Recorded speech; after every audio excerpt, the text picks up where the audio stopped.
You talk about the living, but in a way, the dead. If you can't find eternal peace here, you've got a real disaster on your hand.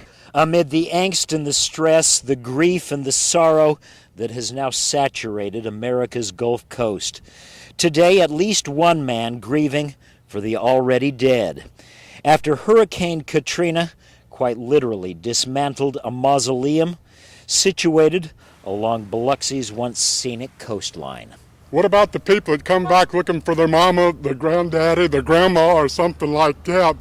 Well, there's not going to be anything left up there. But really, there is not much left anywhere in and around Biloxi, Mississippi.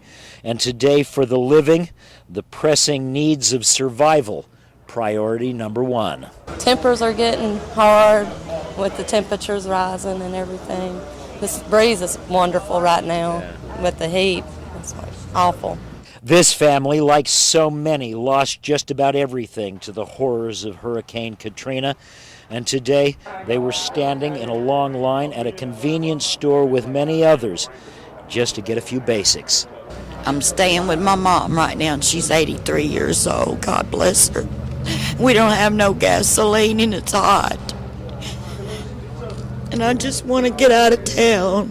Everything's very expensive. Yeah, they should very go down expensive. with the prices, man, but Everything. they're going up. $5 for a jug of Gatorade. And for law officers, such desperation, a matter of great concern, as they try to keep the peace and stop the looters. A lot of looting.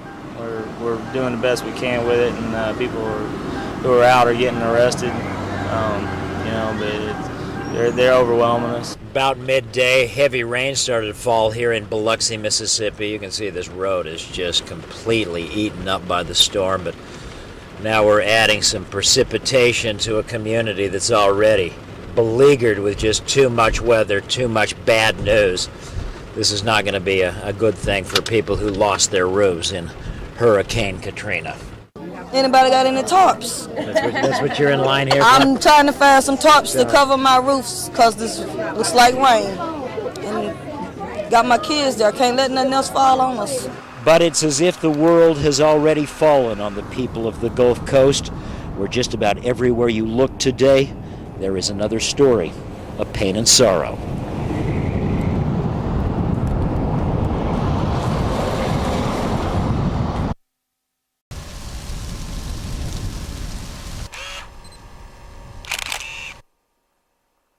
It's excellent because we have backlit leaves to fully bring out that color.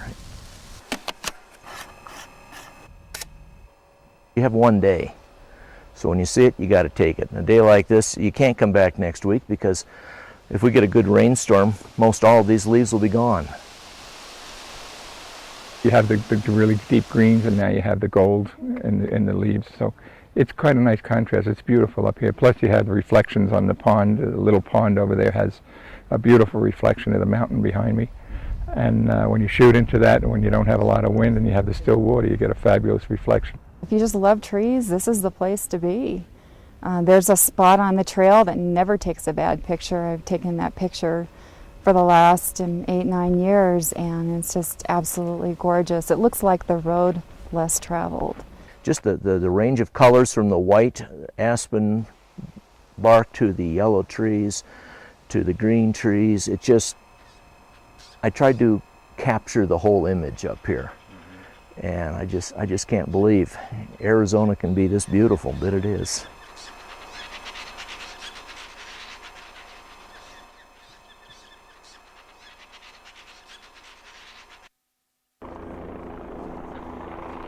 They were on a hike into Red Mountain. There was, as they were hiking out, there were two groups. He bounced between the two. There's two groups hiking on the trail, and they were separated. He was kind of running ahead to one and coming back and running ahead to one. And when they got back to the vehicle at the trailhead, he wasn't there. Please stay off the radio so that Ranger Air Transport can go down and pick up the child. Thank you. Yeah. All right. Let's go. I'm so happy for you. We were yelling his name, yelling Michael, and then he started yelling back, I'm over here. And then he just kind of came running out of the trees. It was great. Yeah, it was good to see him walking and running. It was outstanding. Good day.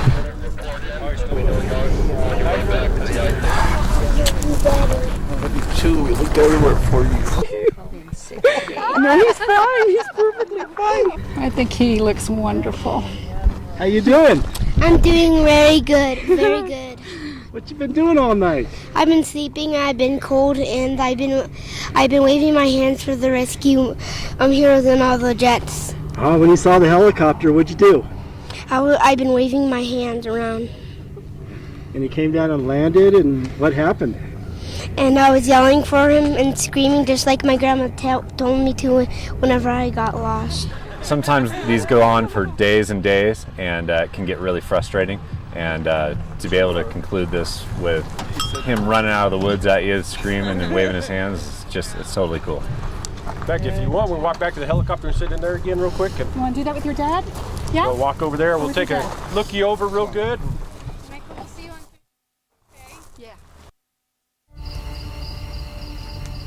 There is a house in a corner of the valley where, according to those who live in it, not everything that comes out at night is made of flesh, nor is every creature living in the traditional sense of the word. Since we moved here, all kinds of things happened. The people who live here didn't want their home or names identified. They believe their property is haunted, mainly with the spirits of slaughtered animals. Behind me, over to the side, is a slaughterhouse. They slaughter a lot of animals, and we feel that there's a lot of spirits possibly from the animals that are being slaughtered that are coming across here to this area where we're at. Gary Westerland is with Arizona Paranormal, a nonprofit group that investigates paranormal activity in the state. On a recent October night, he and his investigative partner, Gene Hemp, visited the house, hoping to try to explain the unexplainable. Westerland is the one who gathers hard material data. Hemp is the team's resident psychic. Well, Gene, what are you sensing? Well, I know they're all animals. Okay, there's lots and lots of animal vibrations around here. The residents say much of the activity goes on in the backyard, where they keep goats and horses. They'll be eating or they'll be standing, their eyes will bulge out and just run sideways like something came at them. If there are spirits haunting this home, they apparently aren't afraid to make their presence known. The residents say they recently found a small ceramic pot sitting on a post in the goat pen, locked up in a place that wouldn't be easy for the living to get at without a key. And I was putting a flashlight on it, and when she turned to look at it, my flashlight popped, went out, would not come back on. I carried it in the house, and the whole faceplate was cracked. So I guess we weren't supposed to look at the pot. The residents say initially the activity was confined to the backyard, but not anymore. Now things in our house are happening. Probably over the past couple months, we play the kitchen radio when we do dishes or if we're just sitting out here or something. It'll go up and down, up and down, up and down. It'll switch stations. The TV comes on and off. Hemp said she sensed spirits both inside and outside the home. What I feel, it's like a tingling, almost like a when your hand goes to sleep type sensation, and it's kind of a weird feeling. And then there are times when my hands get really cold. The people who live there say they too can sense something they can't see. You can feel it physically. You can feel something cold. It'll move up on your back. It'll come over your head. It'll just be on you. Your skin will goosebump. Both the residents and Arizona Paranormal don't believe the spirits are generally evil or malicious. Rather, they see them as lost souls, wandering spirits that cling to this house like spider webs, barely visible, barely noticeable, but still there.